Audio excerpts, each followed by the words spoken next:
Okay, we're going to do some hillbilly reloading tonight. So this is something that you should not try at home. I have a 43 Mauser. I had one before and I sold it. I bought another one. This one that I bought is single shot. Unfortunately, when I sold the other one, I sold the dies along with it. Now I have no dies to reload it. But I'm going to try and resize some brass. I got 3 or 4 pieces that do fit in the gun. So I have a 452 Lee push-through sizer, a long drill bit, and a hammer. And we're going to get some bullet sized here. So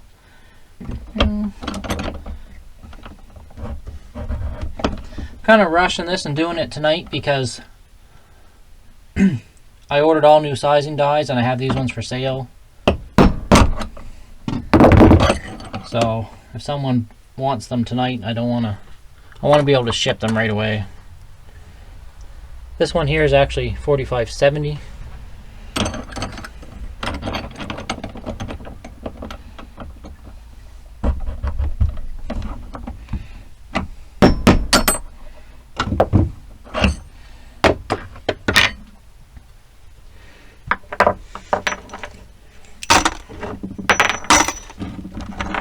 Alright, so that seemed to actually work alright.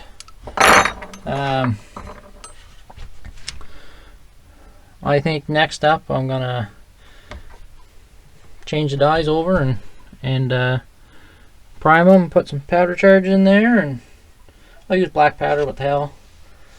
And we'll stick a bullet on top.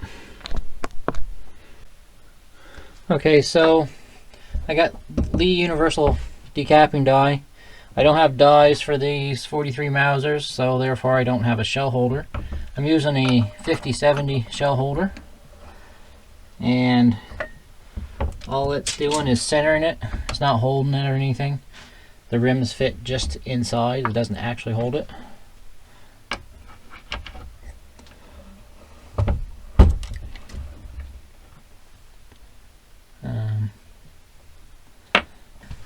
Next up is priming. I'm going to give new meaning to the term on-press priming. I'm going to set a primer on top of my press.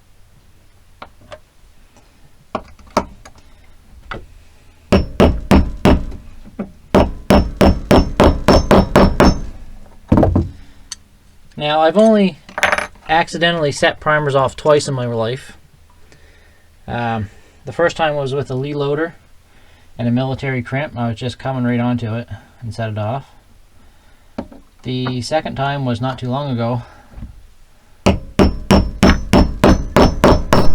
I was cutting a case in two to look inside of it, and I thought it had a dud primer, and it was just a light strike, and it went off. And yeah, I still have a scar from that one. So the point I was getting at with that, I'll show you on this next one.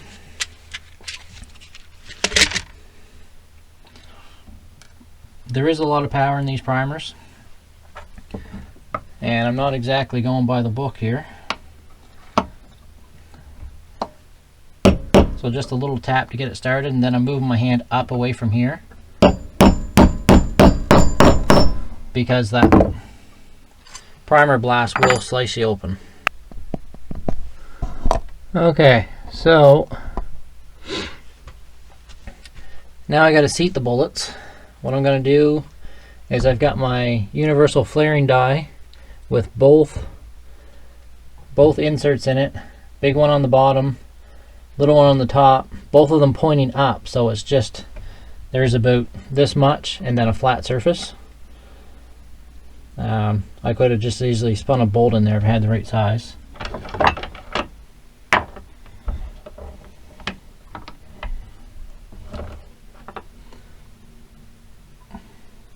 It's also not guiding them in straight.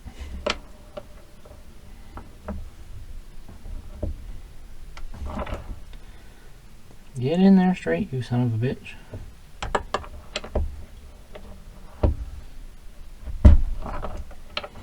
There.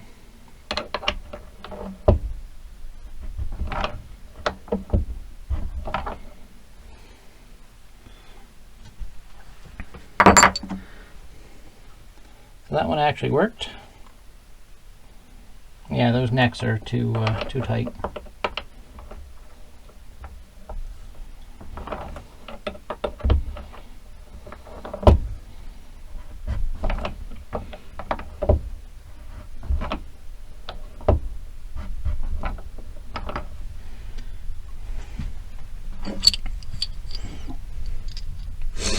Alright, so the couple pieces of brass that were actually 2-spec and had been fired in a 43 before loaded fine. The ones I tried to convert and the ones that had splits in them already, toast. Anyways, it's a single shot, so I don't need a roll crimp, but I've gone this far, so I'm going to try and put one on it. The way I'm going to do that is with the 452 sizing die again. I'm just going to set it up there and a little bit of pressure.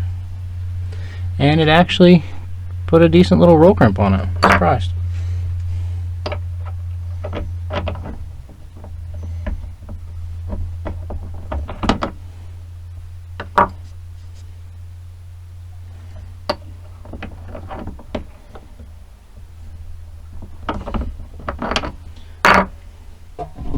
I guess that goes to show, you know, you can get pretty creative, and you can load stuff if you want to think about it, and if you got enough spare parts laying around.